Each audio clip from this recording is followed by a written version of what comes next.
I first of all want to thank the Minister for the very warm welcome to myself and the delegation from the European Investment Bank here in Sri Lanka. We've just had a very productive and good discussion where we discussed the Minister's priorities in terms of economic development and how the European Investment Bank can support that.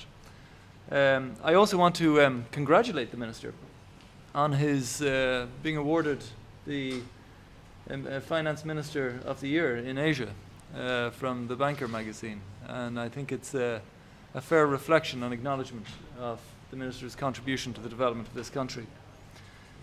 As Vice President of the European Investment Bank, responsible for our operations in South Asia, it gives me great pleasure to be here in Colombo and in Sri Lanka for the first time. This week's 3-day visit to Sri Lanka indeed is the first high-level visit by a Vice President of the European Investment Bank to this country for 15 years. And I certainly think the visit has been overdue.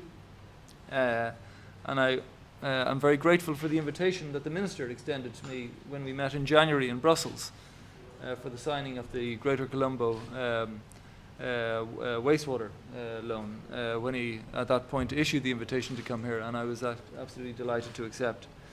Indeed, Sri Lanka is the first country that I'm visiting outside of Europe as a newly appointed Vice President of the bank, and that certainly reflects the bank's great interest and prioritization attached to the development of this country when it comes to our Asian operations. For those of you who don't know the European Investment Bank or the EIB, please allow me to introduce the bank to the people of Sri Lanka. The EIB is the Bank of the European Union, the EU bank, owned by the 28 member states of the European Union. We financed almost 80 billion in total operations in 2016, which makes us the largest multilateral lending bank in the world. And we have a balance sheet of about 570 billion that supports investment in over 160 countries around the world. Most of our business is within Europe, but an increasing proportion of our business is lending operations outside of Europe in order to support both Europe and indeed the world's sustainable development goals. Sri Lanka and the European Union both recognize the need to support sustainable development. And I'm confident that strengthened engagement by the European Investment Bank would support new investment across new sectors, across key sectors crucial for the continued transformation of Sri Lanka in a way that benefits all Sri Lankans across this great country. My 3-day visit to Sri Lanka is intended to strengthen relations with key partners in this country and build on the bank's track record to enable even more engagement in supporting investment into the future. The visit follows the fruitful discussions the Minister and his colleagues and I had following the signature in Brussels of contracts for a 15 million long-term loan for water investment across the city of Colombo 2 months ago. And the long-term loan for Colombo represented the European Union's first ever support for water investment in Sri Lanka and the first loan for public and sector investment agreed with the new government here.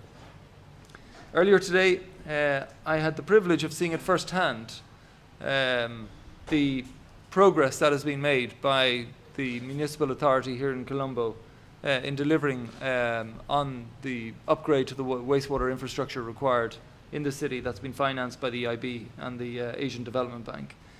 The new EIB loan, together with the partnership with the Asian Development Bank, will help Colombo Municipal Council to achieve its goal of ensuring full sanitation coverage across this city. And this will benefit millions of people living and working in the capital and contribute to the achievement of the sustainable development goals in Sri Lanka as a whole. Discussions with the Prime Minister, which we just concluded earlier this afternoon, and other senior government ministers have identified a number of additional sectors targeted for transformational investment in this country. I can confirm that the EIB's financial teams, and many of our financial experts and senior loan officers are here in this delegation, and our technical experts back in Luxembourg will examine this investment programme in detail to see how the EIB could play a role and contribute further to sustainable development in this country. The EIB has financed projects in Sri Lanka since 2002, including backing climate-related investments, private companies, and post-tsunami recovery projects.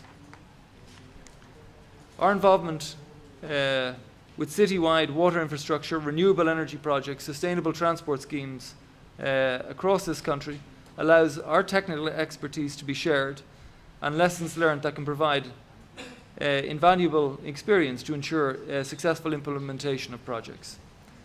Given the vision shown by all of those who I've met here today, the detailed preparations made for this visit and the enlightening discussions we've had here in Colombo, I would expect new projects to be identified and confirmed later this year. Please allow me to take this opportunity to thank the Minister and to thank the government as a whole, and indeed the people of Sri Lanka, for their very kind hospitality extended to myself and our team during our stay. And given this warm welcome, we certainly intend to return and to take up the Minister's invitation to return in the nearest possible future. And in particular, now that we have a head of our regional office based in New Delhi in Southern Asia for the first time, we intend to be a presence here on the ground in examining and supporting projects and to be a much more visible presence here on the ground into the future.